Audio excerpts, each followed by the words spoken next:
to Acap here on, what's the date, the 31st of March in the Christian era 2014. And we're really pleased here at Acap to have two speakers that are married and they make a wonderful couple, and that being Paula Gloria Barton and Joe Barton. We did a program that we aired today at MNN with Paula. Joe was under the weather with some flu and so forth. He's recovering from that, thank goodness, and he's here to join in the taping tonight. And it's a pleasure to welcome Paula. She's so well known in New York City that she probably doesn't really need an introduction. But she did say to me that she thought what they might like to focus in on, they've got so many issues they deal in, particularly with the courts and with a lot of other issues. And Joe's an absolute wizard at being able to work in the interest of the people, in the best sense of the word, in the court system. He's developed that to a fine art. He's to be congratulated for that. But in any event, she said they thought they might like to take as a kind of theme public access as a court of record. That's what they wanted to do. It's very interesting. It's a very interesting concept. And so Paula's going to talk for a little while, and then she's going to have Joe come up, and he's going to talk after she has talked and give some introduction to it. So why don't we just give all the audience, give them both a big welcome, and thanks a lot for coming. And take it away, Paula. Thank you, Harold, and thank you, everybody. It's wonderful to be in really a family of public access producers. You know, when I look around here, we've got humanists, we've got people who go clear back to LaGuardia, who inspired me. Nita, was the first one that called to my attention what the militia movement actually was, according to her research, as opposed to what I got from the media. And actually, I lived on the island of Cyprus, and I remember being in a health food store and finding a journalist very agitated because he was frustrated. He said his stories about the Gulf War were not getting published. But I tell you, it wasn't until I came back to New York City and on Manhattan Neighborhood Network saw an incredible documentary that really explained to me what was going on in the Gulf War. So, as Josh Walensky, he was talking about listening to WBAI radio when Ayn Rand was speaking, and he said, in those days, you would have programming that would leave you breathless. It would leave you breathless. It was that exciting. And so here we are, kind of a ragtag vestige of a huge legacy, because Joe and I have discovered in our research in the courts, and by studying the Constitution, and by figuring out why the Constitution wasn't recognized, that we're really under a military attack by the world government, the International Monetary Fund, and the Federal Reserve. But because due process is so powerful, we can find our way back. And just within the group of people that are sitting here, right now, if we're able to communicate freely, and each one of us, for those of you who are public access producers, each one of you has a certain following. When viewers tune in to your show at that time, they have a certain expectation and a certain quality that they trust and that they're looking for. And this is something that we can build on. And very rapidly, I feel, we can regain the stature of what it means to be a free people. And of course, I particularly believe that we can learn from elders. Today, we've got these little iPhones and we've got new apps. And what these applications are actually doing is it's kind of stratifying the different groups. The old from the young, male from female, because your profile, but it's far more than just advertising. It's selling you on something that may be actually harming you. And in the case of what Joe and I have discovered in the courts, and that's why we invite people to come to court with us. And Joe was looking at the way I edited, and I said, anybody who's come to a court appearance with us has learned real law. meant to be an arrogant statement, because even if the judge rules against us, we're able to set up the argument in such a way that you will learn what real law is about. And real law is everything you've heard if you're old enough to have studied the Constitution, because they don't talk about it anymore. You have a right to face your accuser. If you're in court with an attorney and you know who the attorney is representing is not there, that means the attorney only has hearsay, and you don't have the ability to cross-examine. So when I said public access as a court of record, what I meant is that you have a chance to be judged by a jury of your peers. If your programming is compelling, if it's interesting, if, as George Stoney once told me, it should be useful for people. And so if all this criteria is met, people will continue to tune into you. And likewise, if you're a producer, that attention on you starts to perfect what you're producing, because you're getting feedback and you're learning. You know, maybe you said something that wasn't correct, and a viewer took the time to email you or to call you up. Or even in the case of Joseph Licari, who watched a show that I had aired on Harold Chandler's birthday, where I was advertising my address, because I was also using this to illustrate that my property is not abandoned. And he showed up. I knew him all 5 or 10 minutes. I got the cameras rolling, and I heard an amazing story about pension theft. Well, this is something I had no expertise in, but I was able to quickly shift gears and see that if farther down the rabbit hole with Paula Gloria is allowed to keep its audience, and if the platform is not sold, then we can start to build up in the community's awareness how these cases are going for different people. So Joe and I always say we don't give legal advice, but we have an inalienable right to free speech and to share what we feel is useful to those in our community. And for the humanists here, I discovered something most interesting the other day, that human being is actually some type of animal in law. Words like individual in law means an alien applying for permanent residency, or person means a corporation, a firm, an estate.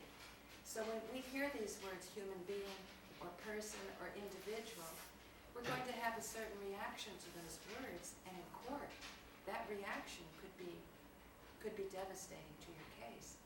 So you need to understand the language. But the reason I love public access is because I'm communicating with a jury of my peers. I'm putting material out. And in the days that I was able to get calls, I was able to hear from the viewers what they thought. If they thought it was a bunch of baloney. I mean, this first started with Howard Stern people listening to my calls, and they thought it was absolutely hilarious how I was talking about crank calls, but I call them cranky callers, because I said they obviously have some unmet need. And so the Howard Stern people thought this was quite funny, but I was trying to kind of put off interacting with people who clearly were not my usual New Age viewers. And in order to set up the spoof correctly, they actually had to pay attention to what I was saying. So I was aware that I had a new audience. And even if they were making fun of me, it didn't matter, because they were learning. And I was learning too. So now what my biggest hope is that Channel 34 will not be relegated to the Netherlands of several thousand clicks away, and then have another 1,000 channels put on, which will make it essentially buried. I've been through this experience with my YouTube account of almost 5 million hits. I've been foreclosed out of my YouTube account unless I agree to change my brand name, which is Paula Gloria. So my hope is that we can keep community television really strong in the community and really relevant, because it's produced by community members and it's being watched by people in the community. And And if this is the case, then if people call in, then those calls, you might be too shy to say, to talk about a certain question, but you hear somebody else who's got the guts to ask a question that maybe you feel, you know, you really want to know the answer to that question, but maybe you feel, maybe you weren't listening well enough and you don't want to seem stupid. But there's really no question that's stupid if you don't understand. And even in court, a hearing cannot continue if you don't understand. That's one of the first things the judges will ask you. Do you understand the charges? Now, legalese, what they mean is, do you stand under the charges? But still, what I'm telling you is always go for understanding. And no matter how much you understand, it will never be a liability.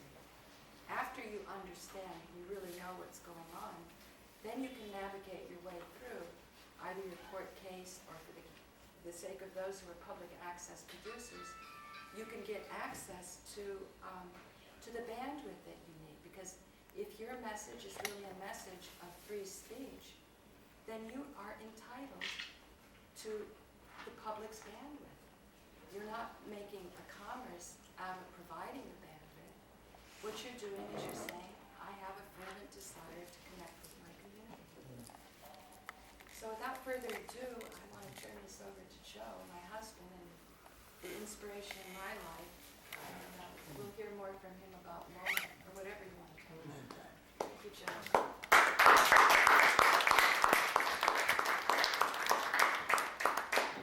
I'm not really great at talking to groups of people, but one of the main things that I see as a real problem for all of our producers here is we're about to lose free speech here, and it's happening all over this country.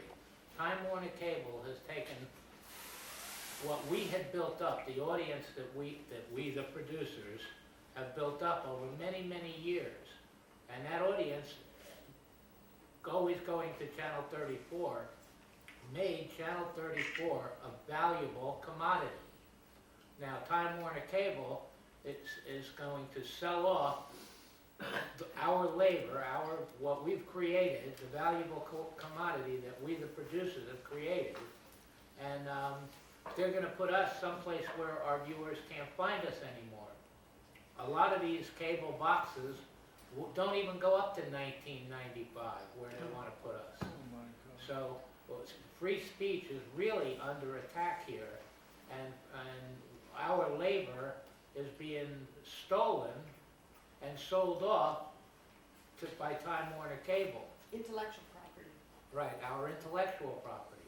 And the hard work that we've done to build that audience, not as much me because I'm new to it, but a lot of the older producers here have put in a lot of time to make Channel 34 a valuable commodity. Now, we as producers really should all stand together and be united, and we should take on Time Warner and say, no, this is theft of our intellectual property, this is theft of what we have created, and you have no authority to do that. Now, me and Paula, and I'm sure Lydia will help, we know enough about law that we'd be willing to do the paperwork. But what we need in order to really make this powerful is to get all the public access producers to sign on to this and take on Time Warner Cable and make a, what is it, to stop temporary... A restraining order. First of all, we'll start with a temporary restraining order telling them not to move us until we actually have a court case on it. But unless all of us producers are united on it, and we all should on every one of our shows be telling the audience that we're against it and that we need audience support. If every producer took a stand on this, we could maybe turn around it's happened in California, it happened up in Woodstock, it happened in Florida. They just took public access off the air and put it in places where it can't be found, where the audience that used to come to you all the time is not going to be able to find you. And a lot of like I said, a lot of the cable boxes don't go up, a lot of the people that normally watch us are not gonna be able to find us if they move us to 1995. And only if we as a group stand are we gonna be strong. If just me and Paula did it, it would probably be ignored. But if all the producers signed on to this, which we would like for those producers that are here to talk to whatever other producers you know and get them to sign on to this. It won't cost anything in lawyers because me, Paula, and Lydia are willing to do the legal work to make the case happen. And between me, Paula, and Lydia, we know enough about law that we could handle this case. So, What specifically happened to you in Woodstock? well, they took us from, we were on Channel 23 up in Woodstock, and they moved us to 20.2. What they did was, normally a channel is one channel. I'm not really technically good at this stuff. But when they made us to 20.2, they now have 4 channels on one channel. So the picture and the sound is degraded because they have to compress 4 shows or 4 channels to get them on that same, what would have normally been 1 channel. Would have normally been 20, but now it's 20.2, 20.3, 20.4. Are all on the same, so it's all compressed, the sound and picture is really degraded. Yeah. I have 3 questions. One, what is the timeline for this? When do they plan to execute this, number 1? Number 2, could we get a lawyer like a Norman Siegel, somebody with that kind of visibility to take the case?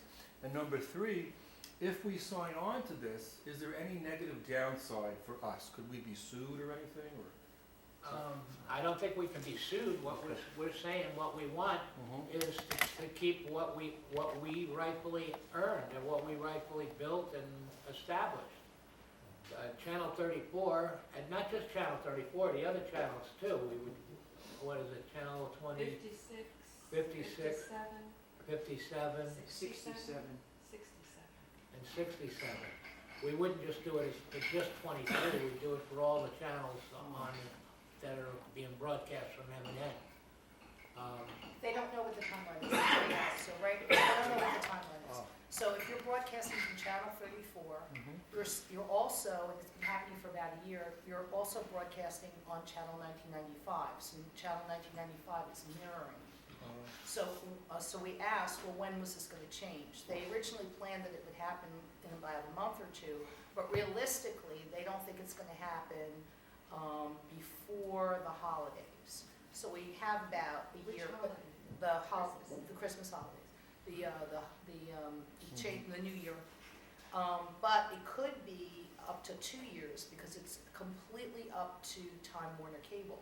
So if Time Warner Cable, it could take 2 years, 3 years, 4 years, they don't know. It's not about M&N, it's what Time Warner Cable wants. So if we protest to Time Warner Cable, they may just delay, and in that delay, see what happens. Your other question is, could we get a pro bono lawyer, or could we get attorneys to back us up? We may. I mean, I know when I do some of my legal research at a law school, there's a professor or two who, tugs on my sleeve and says, you're one of the few people that we see that are using public access for what we intended it for. This is what we fought for. So I thought that was a very nice compliment for me. So yeah, I mean, if we were to let Time Warner Cable know now that we'd like them not to do this and we want them to stop, we may get them to delay enough until we get, more allies to weigh in, or they just might delay for a long period of time, or they may not do it. I'm not really sure, but there is time to do stuff, and they might retaliate against us. And what kind of retaliation would that be? Could that be monetary? Or? Anytime you go up against the status quo and you're not, going along with. So what would be the range of things that they could? They might move us quicker. They might say, well, since they're putting up a fight, we're just going to move them to 1995 right now. But if But we, in that case, then you sue straight away, then Comcast has to. Right, pay then a we would lawsuit. sue. but if we had a star attorney in the wings, that would, like a Norman Siegel, that would make them nervous. Well, I mean, I don't count on attorneys, and I've fought all my cases, and I've learned a lot about attorneys, you know. Attorneys like to argue, and they like to make deals, but they rarely go to win. Very few. Well, they win for themselves, but nobody else. They wanna make money. Yeah. Yeah, As long as they can string it out. my experience with Norman Siegel is that he's a media man. Yeah. You've never seen him in a earth-shaking civil rights case. Media, he's on talk shows, he goes around lectures, he empathizes with guilty people, but he doesn't really do very much in the courts. Now, I don't know if my cable box is like your cable box, but when I go backwards, 1995 is much easier to reach from Channel 1. You Right. just go backwards Right. in my box. But there's one question that's really been nagging at me for a long time. Is there a possibility that the authorities or the powers that we are fighting are using Woodstock and Kingston as a Test ground. Yes, as a practice ground? yes, And when you Yeah. guys yes, hit New York City, yes, they are gonna sock it to you Yes. yes. and put everything into denial? Very possible, very possible. It's possible. Yeah, and we found, they've already moved a lot of the stations, public access stations from California. They've already moved the ones in Florida.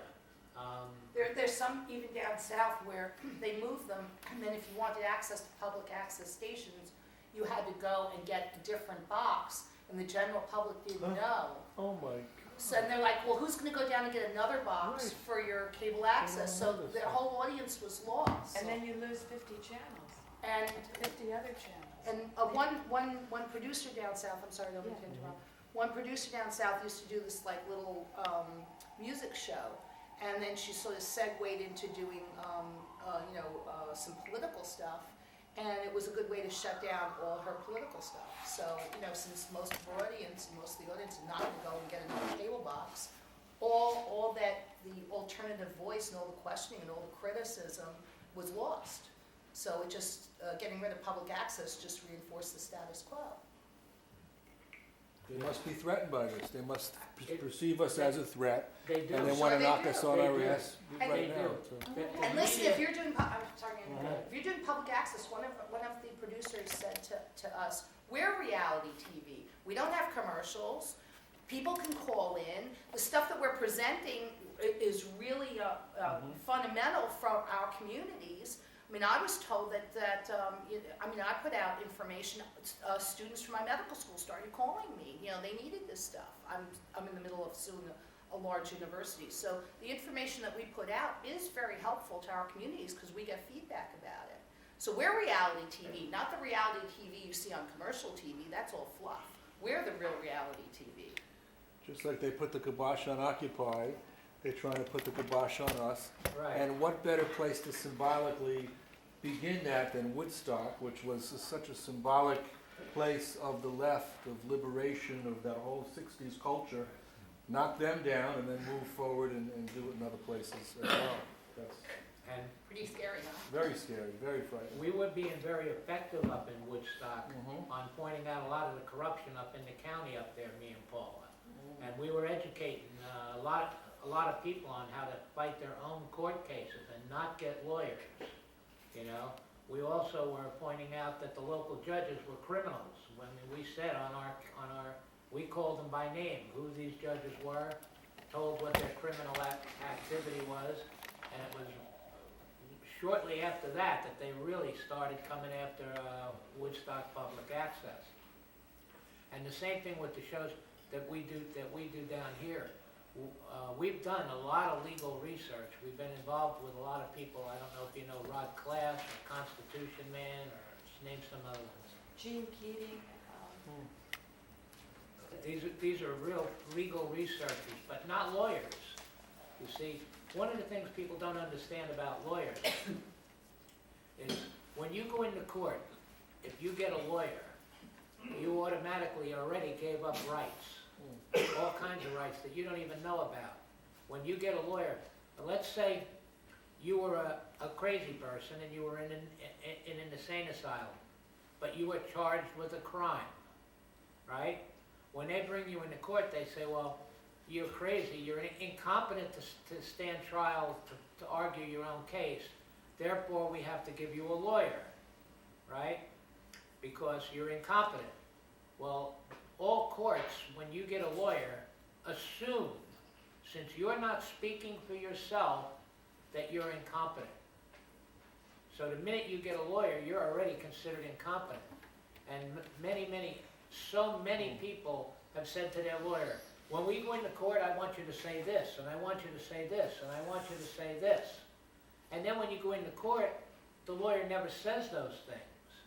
And if you try to say, Your Honor, I want to make a point, the judge will tell you, no, be quiet, you got a lawyer, because he's considering you incompetent. And your lawyer is not making the case that you hired him for or that you told him to. In a lot of cases, I have friends who actually made up the paperwork, the motions that they wanted the lawyer to put in. The lawyer didn't put in their motion. Lawyers are really not working for you, especially when it comes to criminal cases, right? They know that if certain stuff gets on the record, it's appealable. So lawyers very rarely put in stuff when they're defending criminal cases, especially, that's appealable. So lawyers make money whether they win or lose. Your lawyer makes money what you pay him whether he wins or loses. So he don't really care. He also is in the bar association. So's the prosecutor and so's the judge. All three of them make money from you being there. So when you go to court with a lawyer, you're the fleecee and they're the fleecers. And that's really how it is in our whole legal system. By the way, that yellow pad that Lydia just made that up, you can read the small statement. Lydia Radin was the one that told us when we went to court to bring people with these yellow pads. If you're in court and the judge sees that there are people with yellow pads taking notes, that court knows that people are paying attention. So I just want to thank Lydia. You know where I got this from? There was a pro bono attorney from the Nassau County Civic Association who was helping me. He's like, they're going to change the transcript. So what you need to do is bring people, this is like pearls of wisdom, because there's only a few points of control in the court system, right? You control the judge, you control opposing counsel, you control the transcript, and you can make any false record that you want, and you can railroad people into prison if you want. You can do whatever you want. So a pro bono attorney who was helping me when I was fighting false criminal charges said, have people come to the courtroom, bring great big yellow legal pads, because we're working on getting independent cameras in the courtroom, but right now bring great big legal pads, do not hide from the judge, sit there with great big yellow legal pads, take notes, and they'll know that if that transcript is changed, you have people there taking notes. So it's a way to put a stop to it. We did this with a member of my tenants association. They didn't dare change that transcript, and now she has enough evidence on the court transcript that she can press criminal charges at a very high level against a judge who denied her due process. The judge in the case intentionally made a false record by the sin of omission. She wouldn't allow this person to present witnesses, so she denied a member of my tenants association her Fifth Amendment, her Fifth Amendment constitutional right to due process of law, because she asked the judge point blank, I have a witness in the courtroom. I want to present my witness to make a testimony. Can I please present my witness? And the judge says no. That's illegal, that's criminal. The judge executed a fraud. And fortunately for us, there were enough people taking notes in the courtroom that they didn't dare change the transcript. What happened to the judge? Well, right now, she's facing complaints of the Bar Association, the judicial misconduct, and law enforcement. And the attorneys involved may be facing disbarment. You ought to talk about the grand jury, both of you. Yeah, but right now, what we want is just a preliminary statement from, and it's very preliminary, we don't want to pick a fight with Time Warner Cable or M&M. I'm very grateful to M&M, Time Warner Cable, but just for now, could you guys just not move us until we, take a look at this a little bit more? I didn't even know, because I was trapped in litigation hell, that I was broadcasting on Channel 34 and 1995. I didn't even know that I was being mirrored. So, and at first I was so grateful that I could just get the facts of my case out. I didn't want to make more enemies. So we're not really making enemies. We're just telling Time Warner Cable, listen, if we created something valuable that now you want to sell, why don't you just talk to us first? Because why would you want to get rid of us if we're creating value for you? Wouldn't you want to be wouldn't you like to be in a room with executives from Time Warner Cable because we're the ones who created something valuable? Maybe we could do it again. Maybe they should be supporting us. Maybe they should be giving away what we created and helping us make it even more valuable. Don't you think? Well, that's Well, I'd like to say something. Okay. You know, we're 9/11 truth. We're legalized pot. We're against they big legalized pharma. pot. We But want they legalized- eco-friendly energy. No, we're all the alternative, real deal truth. We're Vox Populi, free Mamiya, free Leonard Peltier. Respect the indigenous people. We're a threat to corporate America. So that's why, we're under Unless threat. they make money from what we created. No, but they don't. They right now, a small group of people control all the media in this country. The Seven Sisters. What you see on ABC News, CBS, Fox, all those, that's all put there to keep the American people brainwashed. We're the only people putting out an alternative to that. And this is about shutting down that alternative. Don't doubt for a minute that that's not what this is about. We're not dealing with nice people. We're dealing with people who want to control and keep the masses in line and brainwashed. With perpetual war instead of peace. Right. And costly fossil fuels instead of eco-friendly energy. And by the way, Amy Goodman is one of us.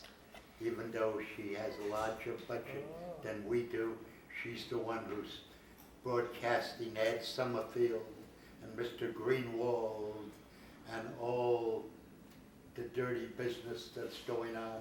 And it isn't too much money for a woman who went to Radcliffe, Harvard, who is the caliber of a full college professor to have an income of $1 million, even though she travels everywhere. So Amy Goodman is one of us too. And they're going to move her too. I'd like to get her feelings about how does Amy Goodman feel about being moved?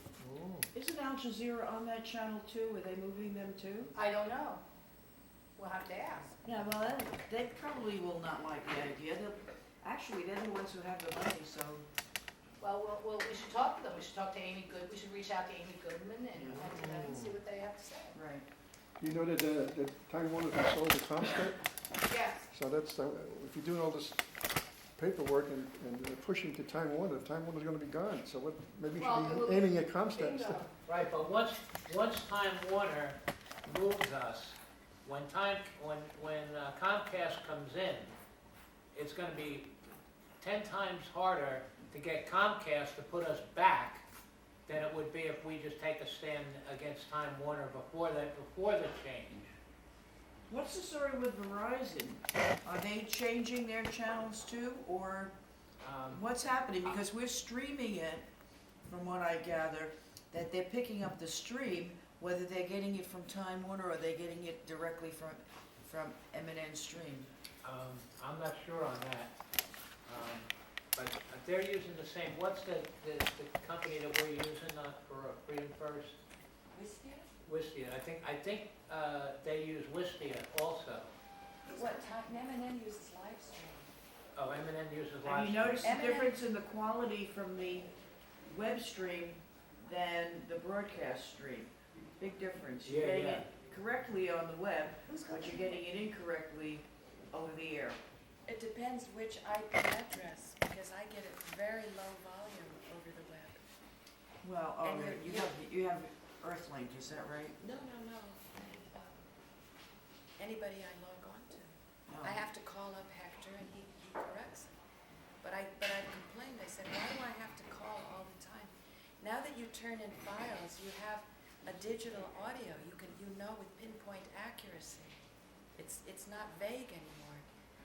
For example, Harold's show that he did with me came out today. It's very difficult to hear, and yet when you go to the YouTube, it comes out nice and loud. So you just compare Eminem's stream with YouTube. It's very easy to prove this now. Everybody's so frightened about all the spying and the NSA, but if you know law, you have forensic evidence of the violation against you. So you just have to call it. Rights aren't rights unless you Yeah, the say door no. swings both ways with Right. that. Yeah. Right, exactly. Have there been any articles written about this at all in the alternative media or the Dissent magazine What or the alternative? Nation magazine? Has anybody covered the story? Not that I know of. Wow. That's why I keep saying we are reality TV. You know, we're really living it right now. But if we don't do something, it's not gonna get done. No, we're going to be, I was shocked when I was talking, I didn't mean to research this. I was just talking to someone down south, and in the course of conversation, it just came up. And I was like, they got rid of, she's like, yeah. She was from North Carolina, South Carolina, down south. And so they just got rid of public access. It disappeared. I think we should reach out to Amy Goodman because she has the visibility to make an issue out of it. But she's got to know she's got people behind her. So if you got Amy Goodman and all of us. Sure. Yeah, we need to reach out to Amy Goodman. That would be, who wants to make the call? All right, I'm calling Amy Goodman.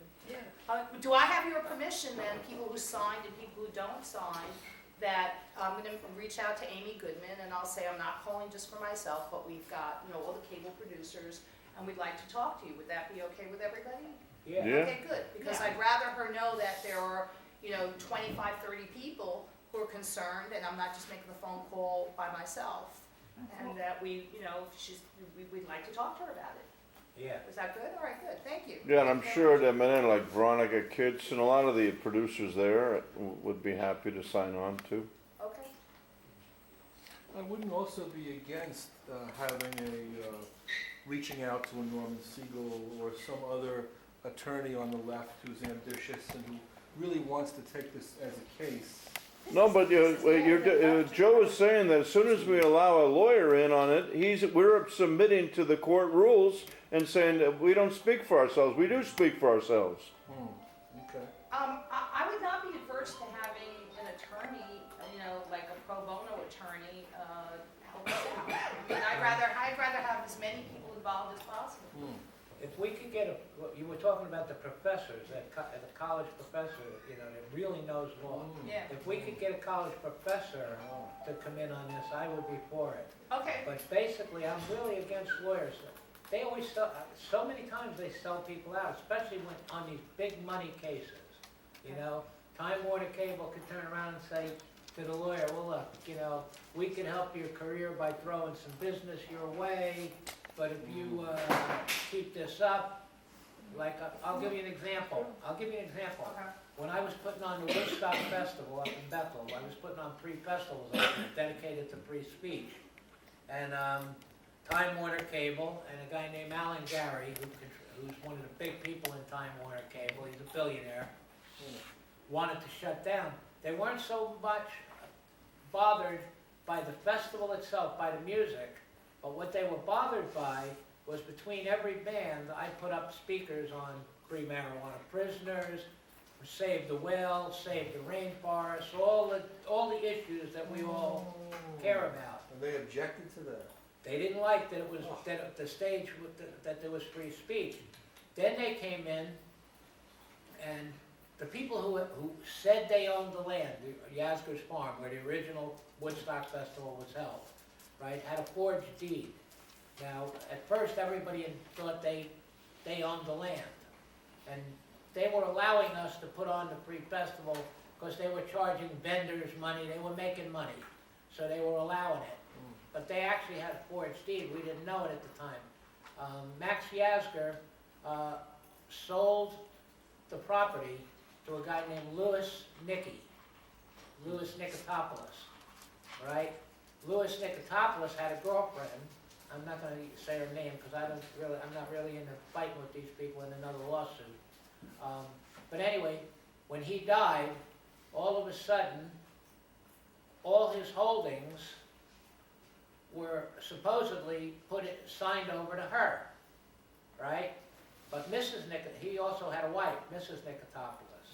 Well, the lady who said she had the deed sold off he had 3 or 4 businesses, sold off all the businesses. The only thing that was left was the original deed to the Woodstock site, right? And Mrs. Nikotopoulos was suing the other lady and took her to court in Brooklyn, and she came in and said, I have a deed, and they had a forensic examination done on the deed, and they found that the deed was forged, right? Now, when Time Warner Cable wanted to shut down the festival that we were doing, right, they came to the lady who had the forged deed and bought the forged deed from her. But a lady that was working with me, a lady named Abigail Storm, found out about Mrs. Nikotopoulos and her lawsuit down in Brooklyn. So Alan Gary and Time Warner Cable put up no trespassing signs on the Woodstock site. They said they owned it, nobody could go on and trespass on it. Now, we knew enough about law that we knew about easements. If you have a piece of property, for 10 years you allow someone to cross your property. And if you don't stop them for 10 years crossing your property, you now cannot put up a fence and stop people from crossing your property. It's called an easement in law. Well, the Woodstock site at that time had been walked every day by people for 20 years. So we said, there's an easement on this piece of property, you can't put no trespassing up, you can't fence it, right?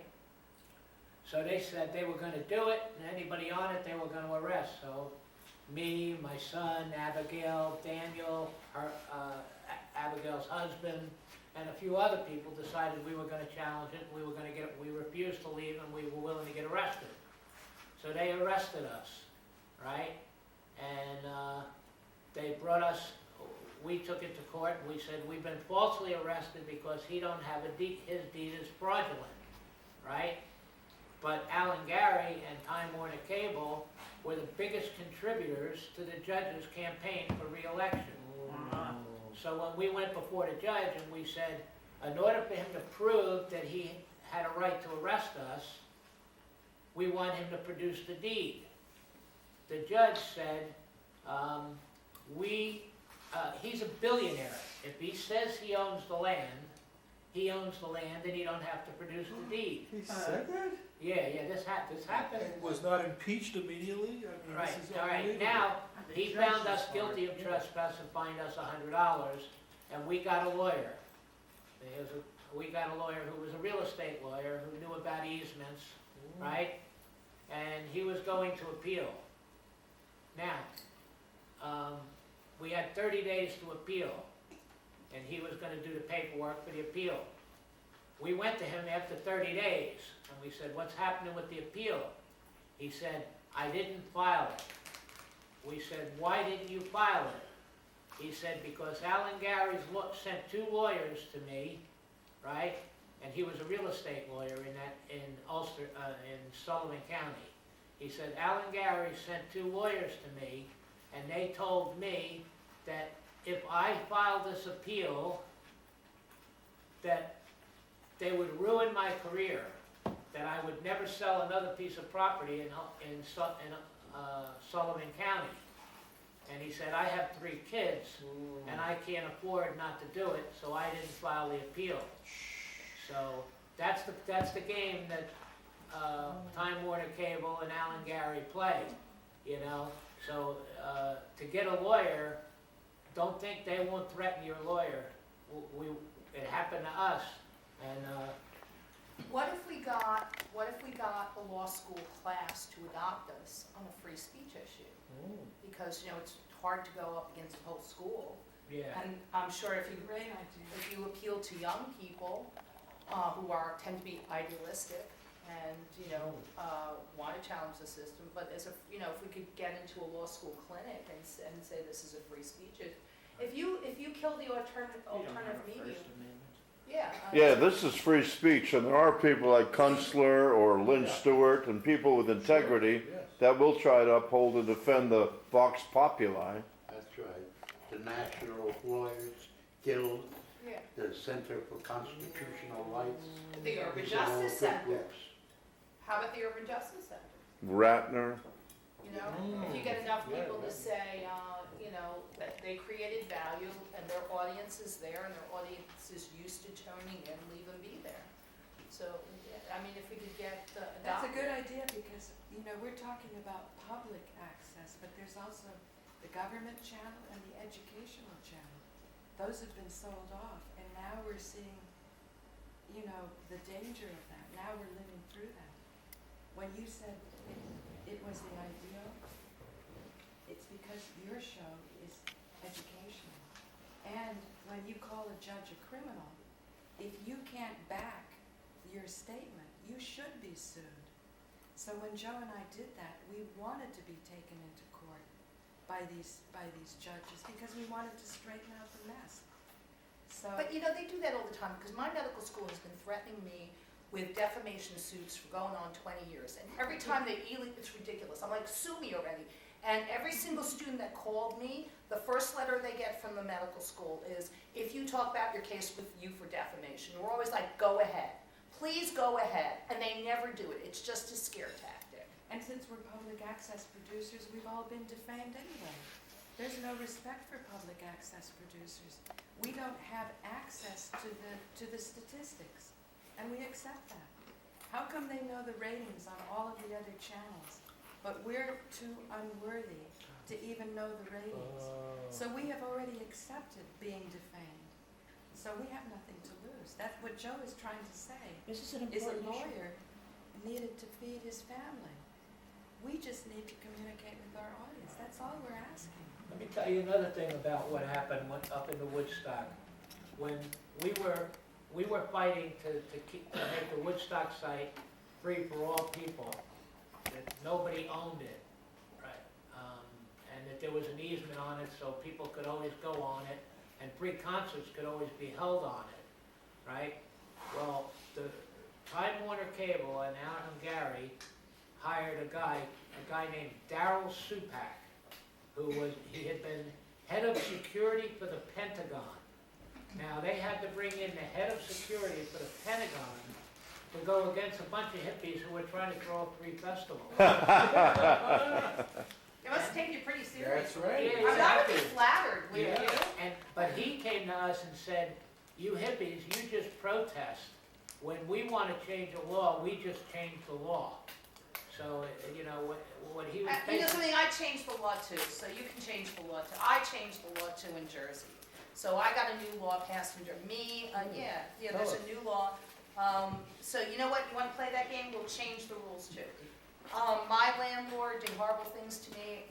It's a standard dirty trick in Jersey that you take a tenant to court, and even though your case is frivolous, you milk them the attorney's fees. So it's a war of attrition. So my landlord did it to me, and I got the New Jersey Tenants Association involved. I got other tenant leaders involved. In January 21st, 2014, Governor Christie signed a new law in Jersey that states if I, as a tenant, win against my landlord, like I did 4 times, then I can recover my attorney's fees and be made whole again. So you know something? We can change the law too. Yeah, I know, but I was just pointing out the arrogance of these people. They say, you people can't do anything. That was what they were basically telling us. But we'll just change law, because we were bringing, they went and made a law saying you couldn't have more people gathered than 10,000 people, right? Because we were having 10,000 and more come when we were doing the free festivals. And they were trying to shut us down using the town's ordinance for 10,000 people. And Alan Gary was talking about having big concerts, buying it and then having big concerts, and he was talking about having more than 10,000 people. And I said to him something like, how come the 10,000 people law, you want to apply it to us, but it don't apply to you? And he just said, because we'll just change the law. When you're dealing with these, and also, Alan Gary was one of the main contributors to Pataki's campaign, and they gave a grant to Sullivan County to fix all the roads in Sullivan County. But what they did, because he was the biggest contributor to Pataki's campaign, they fixed all the roads going up to what's now called Bethel Woods. Is what Alan Gary now built. He was going to build it right on the original Woodstock site, but because we exposed the fact that he had a fraudulent deed, some of the money backers that were backing him pulled out. So he had to build it someplace else. He built it off the Woodstock site, but he still controls the Woodstock site, and he has a museum there, supposedly the Woodstock Museum. It's not called the Woodstock Museum. It's called Bethel Museum or something like that. I'd like to say something about that. But let me. I Michelle visited there twice, and we sought out the museum director and sat down with him. And I said, I have a ton of anti-war posters and a massive collection of these historic things going back to Vietnam and please let's do an anti-war exhibit, because that was part of the theme of Woodstock. They have a really wonderful, it's Disneyland. And you go on the bus, you see all the posters, the music, it's a lot of fun. But it's totally sanitized of the drug culture. It's amazing. It's like there's no mention of pot or marijuana or LSD, peyote, mescaline, any of the stuff that was mind expansion and creative of the 60s that made people grow their hair and be into peace.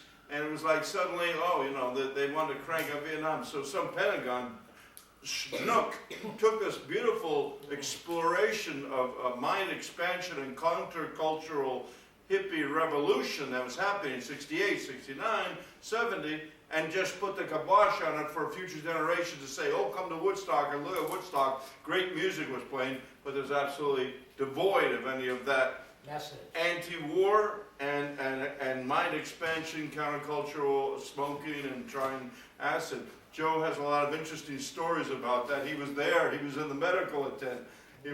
Thank you, Joe. Wow. 500,000 people. Yeah, there were 500,000 people there, and it was all the issues. It was about equal rights for blacks. It was and Hispanic. It was a cultural movement.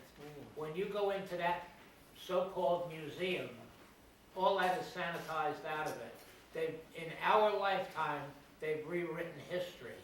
Yes. And that's Time Warner. That's the same people that are talking about moving us. They own that museum? Time Warner does? Yeah. But Time Warner is almost on its way out. I was talking to Time Warner cable people. You can see them all over the city. They sit in their little trucks playing video games, waiting to be called. I had a long conversation with one. He said he was a senior engineer, and he said Time Warner is very union friendly, but they know that Comcast is not. So they're very aware that when Comcast takes over Time Warner, all the senior guys are probably going to lose their jobs, and the junior guys for less pay are going to jump into the positions. And so, I think to talk about Time Warner, we should really move into the future and look at Comcast, and their track record is very bad. Now, what Josh was saying about Kingston and Woodstock being used as a test, for those of you who send in your files electronically, sending it through CyberDuck, the only time I got a do not reply folder from M&M, which I got a screenshot of, was when I tried to send in a show where I just accidentally stumbled on a Public Utilities Commission meeting that was talking about selling Central Hudson to Fortis of Canada. Now, Fortis of Canada has a terrible reputation in Central America for going in and just raping the population. And so the feeling is, if you don't know law, that if Canada now owns the electricity, you're not going to have your constitutional rights. But if you know international law, you can trace back to it. Today in Woodstock, people are looking, instead of 6 cents a kilowatt hour, 12 cents. So Joe's cable bill was, electricity bill, you can tell them about the electricity. It went from $200 every 2 months up to $435. And there's going to be more jumps. And it's going to go up again. So the electricity, now that Fortis has bought Central Hudson, has better than doubled. So what Josh said is true, that's all I'm saying. So It's a utility, electricity. Now we're talking about cable. But you started to say that you think that they actually looked at your show, and then they knew what the content was, and Well, they rejected it? Well, the thing is, that- we only had 3,000 people in Woodstock, but it was a very relevant 3,000 people. Yeah. But I took that show to a potential of 650,000 here in Manhattan. And the nature of my shows is to be educational. So it wouldn't take a whole lot of imagination for a Manhattan viewer to see if the electric company is being sold. That's not good for us we shouldn't pay anything for electricity. All of that infrastructure was paid for a long time ago. Our national debt could be paid 1,000 times over. Yeah, absolutely. Let me jump in here. I'm Frank Craven. I'm all about eco-friendly energy versus fossil fuel industry. That's what that painting is. We definitely have the solution. Tesla had it 100 years ago, drawing energy from the ethers, the air, the heated molecules in space is none, but we were able to draw electricity for free. And J.P. Morgan sabotaged that, and went with Tom Edison. And Buckminster Fuller had it clear 50 years ago. And nowadays they have lots of things where you can run a car on the garden hose using hydropower, or using vapors alone to spark the pistons in a car. And there's all kinds of free energy available, and if we use free energy, well, then we stop the war. We don't have to invade Iraq or Afghanistan. And what's more, Mother Earth needs her oils, her gas, her coal, her minerals. And so we have perpetual motion on the planet that's constantly moving. So Iceland has geothermal, Germany has slapped solar panels, they balance their budget. And so it's a win-win situation with perpetual free, clean energy. And that's how we got to save the planet and help climate change, and for our own survival going forward, plus help all of us, and also have a win-win situation. On the heels of the Sandy storm last year, we were all caught off without electricity. If Bloomberg would have slapped solar panels everywhere, God, we would reduce the cost of MTA, and it would be 50 cents to go on that instead of almost $3. So it's like tightening the belt, and the whole energy thing is tied hand in hand with like the Bin Laden Bush oil cartel that are also funding the whole problem of war. It's all connected. The Bush, Bin Laden oil OPEC cartel, money funding Syria, the hotbeds, the minor conflicts, war. They justify their budget. It's a game they play. Some people like war. John and Yoko had it clear 40 years ago. War is over. So what? Yeah, war's over. And the kids nowadays with their Facebook and everything are friends all over the world. And we are a global family, and more than half of the majority of people know that war is primitive and barbaric. But there's still the old school knuckleheads that just feed off of violence and feed off this fossil fuel energy that is suicidal and destroying the planet. So we really all have to step up with eco-friendly energy as an awareness and a reality versus this fossil fuel industry. It's like solutions to pollutions. Hey, Fred, Let me add to what he just said for a minute. but I wanted to stay up there and say something. To add to what he just said, the big money people that are controlling this, they don't want the message. We're the ones that are going to be saying what he was saying. We want eco-friendly stuff. We want solar. We want this. But the big corporations, if you go on ABC, CBS, they're still pumping the oil companies. They're still pushing it. They get big budgets from those oil companies to do their shows. So the people out there, the American people out there, don't have an alternative voice except us.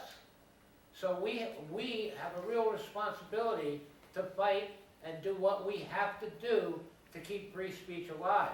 And if we don't do it, then the media brainwash thing that's happening right now is going to be the only information that people are getting. So we better stand strong for free speech. Keep free speech alive, that, why don't we, I that want to keep say free something speech that alive. has to do with this too.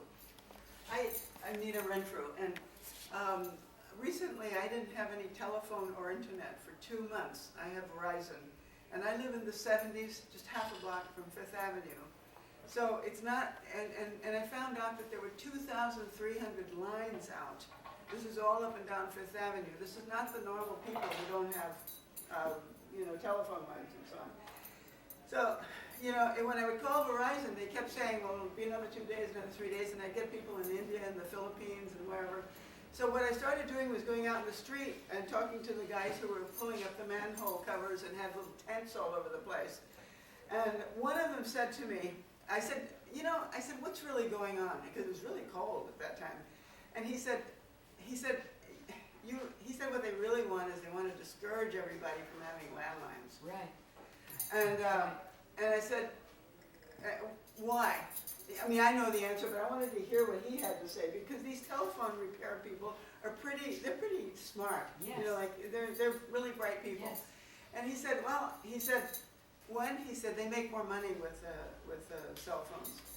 And I said, and what else? And he said, he pulled out his cell phone, and he said, with this cell phone, he said, there's a camera on the front, there's a camera on the back, and they want you to carry this around so they can see what you're looking at, and they can see you. And he said, there's a microphone inside of it, and they want to be able to hear everything that you say every place you go. And he said, with the landline, they can only do that when you're on the phone. And it's like, this is what it's about. And, and I see these tents all over the city, and I talk to people all over. The Rockefeller Foundation didn't have any internet for several days. It's like they're taking